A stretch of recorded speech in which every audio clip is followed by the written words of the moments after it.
మీరు అంటా ఉన్నారా? తగ్గియాలని చెప్తున్నాను సార్. మందుల పైన రేట్లు తగ్గియాలి.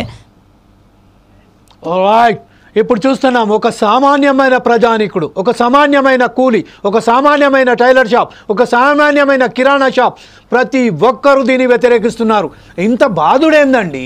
దీని విషయంపై అసలు సరైన స్పందన ఏందండి? కేవలం కేంద్ర ప్రభుత్వాలలో రాష్ట్ర ప్రభుత్వాలలో కూర్చొని కోట్లాది రూపాయలు దండుకుంటున్న ఈ నాయకులకు ఈ ప్రజా సమస్యలు అర్థం కావట్లేదా? ప్రజల సమస్యల పట్ల వారికి సంబంధించిన ఒకసారి కూడా ఆలోచించే చేస్తలేరా? కార్పొరేట్ సంస్థలకు కట్టబెట్టిన తర్వాత కార్పొరేట్ సంస్థలకు సంబంధించిన మనం మాట్లాడికొస్తే ఇప్పుడు కార్పొరేట్ సంస్థలకు సంబంధించింది మనం వారి మీద ట్యాక్సెస్ దుమారం లేకపోవడంతో వారు తన బాటను వేరే దేశాలకు మారుతున్నారు. వారి మీద కూడా బాధ, అక్కడికి వాళ్ళకు సబ్సిడీస్ ప్రకటించడంతో తిరిగి వస్తాయన్న ఆశలు కూడా లేవు.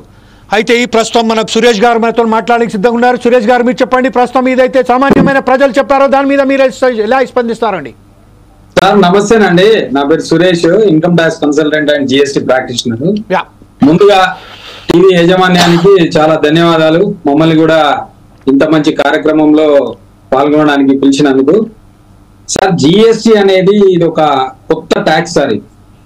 ఇది వరకు భారతదేశంలో ఎప్పుడు కూడా ఎవరు కూడా ఇంప్లిమెంట్ చేయని ట్యాక్స్. అయితే దీంట్లో ఇందాక పెద్దలు మహేశ్వరరావు సార్ అన్నట్టు రేట్ ఆఫ్ ట్యాక్స్ ఎక్కువ ఉన్నాయి, అంటే 18%, 28%. దీనివల్ల మీరన్న ఏదైతే సామాన్యునికి ఉపయోగపడే ఐటమ్స్ కానివ్వండి, గ్రాసరీస్ కానివ్వండి, ఈ ఎఫ్ఎంసీజీ ప్రొడక్ట్స్ మీద ఈ టాక్సేషన్ ఎక్కువ ఉండడం వల్ల ఆటోమేటిక్ గా కన్సూమర్ కు ఎక్కువ రేట్లు అవుతున్నాయి. ట్యాక్స్ ఎక్కువ వస్తుంది గవర్నమెంట్ కు, గవర్నమెంట్ లాభపడుతుంది, బట్ కన్సూమర్ అనే వాళ్ళు ఎక్కువ ట్యాక్స్ కడతారు. దీనివల్ల ఏమైతుందంటే కన్సూమర్ కు భారం అనేది ఎక్కువ అవుతుంది. గవర్నమెంట్ కి ఎక్కువ ట్యాక్స్లు వస్తున్నాయి, వాళ్ళు ఎక్కువ ఫ్రీ బీస్ ఇస్తున్నారు, వాళ్ళ ఓట్ల కోసం వాళ్ళ గవర్నమెంట్ నిలబడడానికి ఉన్నాయి లేని అన్ని ఉచితాలు పెట్టి ప్రజల్ని సోమరిపోతులుగా తయారు చేస్తున్నారు. అది సెకండ్ సబ్జెక్ట్. బట్ ఏమైతుందంటే ఈ FMCG regular products middle class families, upper middle class families కాకుండా మిడిల్ క్లాస్ ఫ్యామిలీస్ వరకు వాడుకునే ఏదైతే వస్తువులు ఉన్నాయో వాటి మీద 28% వరకు ట్యాక్స్ తీసుకుంటుంది గవర్నమెంట్. దీనివల్ల ప్రతి ఒక్కరికి, అంటే కామన్ మ్యాన్ ఒక బడ్జెట్ ఉందనుకోండి, ఆ బడ్జెట్ కు అదనంగా 20 to 25% వేరేయాల్సిన పరిస్థితి.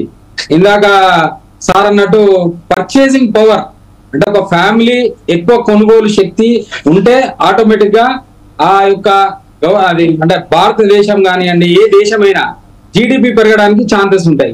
ఆ పర్చేసింగ్ పవర్ ఎక్కడి నుంచి వస్తుంది? మామూలుగా ప్రజల దగ్గర ఖచ్చితంగా డబ్బు ఉండాలా. వాళ్ళు సంపాదించిన డబ్బులో ఎంతో కొంత మిగిలినప్పుడు కొత్తది కొనాలన్న ఆలోచన ప్రతి ఒక్కరికి ఉంటది. అంతేగాని వచ్చిన డబ్బులు వచ్చినట్టు వాళ్ళ రెగ్యులర్ రోజువారీ ఖర్చులకు నెలవారీ ఖర్చులకు పోయిన తర్వాత ఏం మిగిలే అక్కడ.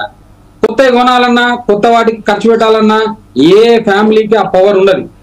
దానివల్ల ఎక్కడ ఉన్నది అక్కడే ఉంటది.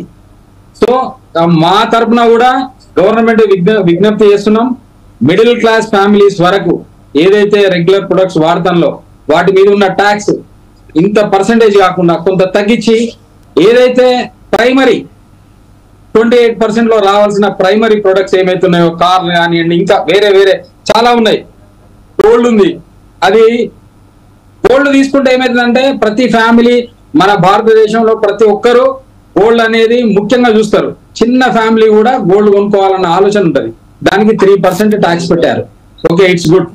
సేమ్ అదే 3% పెద్దవాళ్ళు, అంటే కోట్ల రూపాయలు ఉన్న వాళ్ళు, ధనవంతులు, ఇంకా మిలియనీర్స్ ఉన్న వాళ్ళు కొన్నప్పుడు కూడా వాళ్ళకు కూడా 3% వర్తిస్తుంది. సో దాని మీద సపరేట్ గా, అంటే ఈ టైప్ ఆఫ్ ఇన్కమ్ ఉన్న వాళ్ళకి ఇంత ట్యాక్స్, ఈ టైప్ ఆఫ్ ఉన్న వాళ్ళకి ఇంత ట్యాక్స్ అనేది సాగ్రిగేట్ చేసి గవర్నమెంట్ ఒక కొత్త ప్రతిపాదన తీసుకొస్తే ఇంకా బాగుంటది.